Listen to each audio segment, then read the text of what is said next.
Ийм асуулт байгаа. Бид нар ч одоо эрчим хүчний салбарын одоо өртөг зардлын тухай яригадаад байдаг. За ингээд харахаар нөгөө ихэнх эрчим хүчний төслүүд маань дандаа гадаад валютаар зээл аваад. За жил явах тусам нөгөө валютын ханшийн уналтаас хамаарат зээлийн өртөг нь өсөд идэг. Хүүгийн зардал нь ч өсдөг, нөгөө авсан зээлийн маа хэмжээч өсөд идэг. Тэгэхээр энэ асуудлыг ер нь цаашдаа яа гэж харж байгаа юм бэ одоо гэж эрчим хүчний сайдаас нэг асуумаар байна. За энэ талд ямар арга хэмжээ авах шаардлагатай байна гэдэг. За миний хувьд одоо зүүн бүсээ сонгогдсон манай зүүн бүсийн Хинтээ аймгийн хувьд бол одоо цахилгааны дасалдал маш их байдаг. Нэг талаасаа бол яг Багнуур бүсийн одоо цахилгаанаар хангагдж байгаа боловч тэрний одоо шугам сүлжээний чанар их муу байдаг юм шиг. Нэгдүгээр. Хоёрдугаар Доронтой аймгийн одоо Дулааны цахилгаан станцаас болохоор Сүхбаатар аймгийн баруун уртаар дамжуулж бас цахилгаан авдаг. Ингээ хоёр талаас авж байгаа цахилгаан нь болохоор нэлээд зайтай авж байгаа. За энэ одоо дамжуулах шугам сүлжээнийхин чанар илэгдлээс хамаарат бас цахилгааны хэлбэлзэл маш их байгаа. Энэ зүүн бүсийн Хинтигийн одоо энэ цахилгааны асуудлыг яаж шийдэж байгаа гэдэг нэгдүгээр асуулт. Хоёрдугаар асуулт байна. За гуравдугаарт нь болохоор ер нь одоо ингээд үе шаттайгаар ингээд төвийн бүсийнхээ шийдэж байна. За зүүн бүсийн одоо баруун урт Чой болсон баруун уртын чиглэлийн цахилгаан дамжуулах нэг 200 гаруй км нэг юм шугам байгаа. За энэ шугамыг бол одоо дээр үеийн Оросын Зүлбот улсын Мардан одоо орд ашиглагдж байгаа үед байсан хуучин дамжуулах шугамыг тавьчихсан. За тэгээд тэрний чанараас хамаарат манай одоо Сүхбаатар аймгийн сумдын цахилгаан бол тасардаг. Тэгээ энэ асуудлыг одоо хязгаар шийдэхээр төлөвлөж байгаа байж. Яг энэ зөвийн бүсийг бол ингээд дэмжиж байна. Зүгээр яг төлөвлөгөөний үед ямар байна л гэдэг ийм одоо 3 асуулт асууя. За найдлаасаа хариулъя.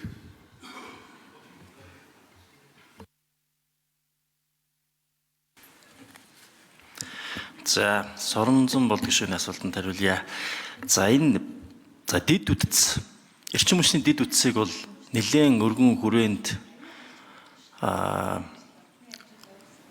шуурхаа барихгүй болвол бид нар нэмж их үүсвэр барих, ялангуяа сэргээгдхийн их үүсвэр нэмэхэд хүндрэлтэй болж эхэлж байгаа. Шингээх чадвар нь тулаад байгаа юм аа.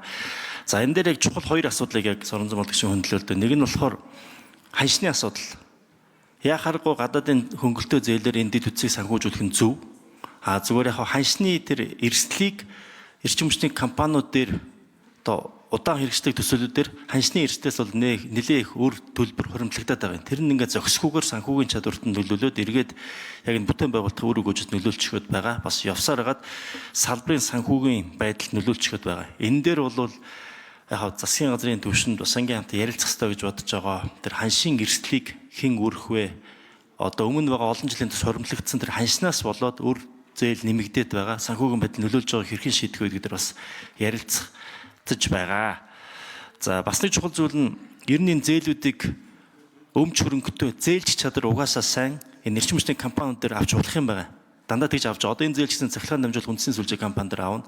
Гэхдээ асуудал нь бид нар үн тарифа бид нар зах зээлийн түвшинд нь юм уу өртөгтөнд дүүцүүлэхгүй байгаагаас болоод компаниуд нь одоо зүй бусаар гэдэг юм уу санхүүгийн дороодлолд орчдөг, эргээд зээл нь мууддаг.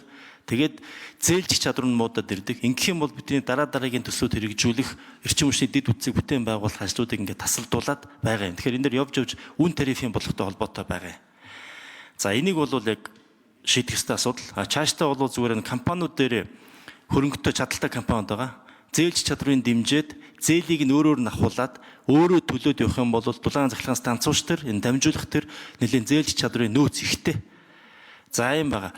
Яг тэр саяын тэр Хинти зүүн бүсийн төлөвлөлтөй холбоотой тэр төлөвлөлтийн асуудлыг ажлын хэсгээс төрийн нэрийн бичгийн дарга нэмэт хариулаад тав. За ажлын хэсгээс хариулъя.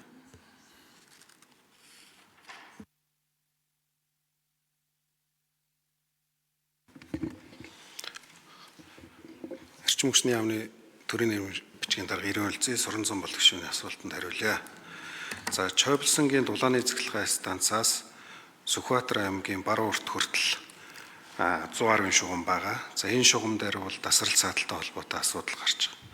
Тэгэхээр ер нь зүүн бүсийн энэ цахилгаан хэмжээг сайжруулах хүрээнд гол ямар төлөвлөлт байна гэхээр Багнуур Чингис Чойблсон гэж 220 кВт-ийн шугамын төлөвлөлт бий. Зурагцал нь хийгдсэн.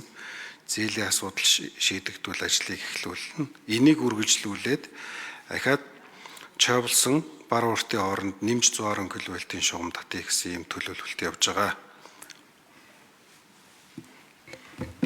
Болсон. Болсон уу? За. Тастонгийн Ганбат гүшүүн.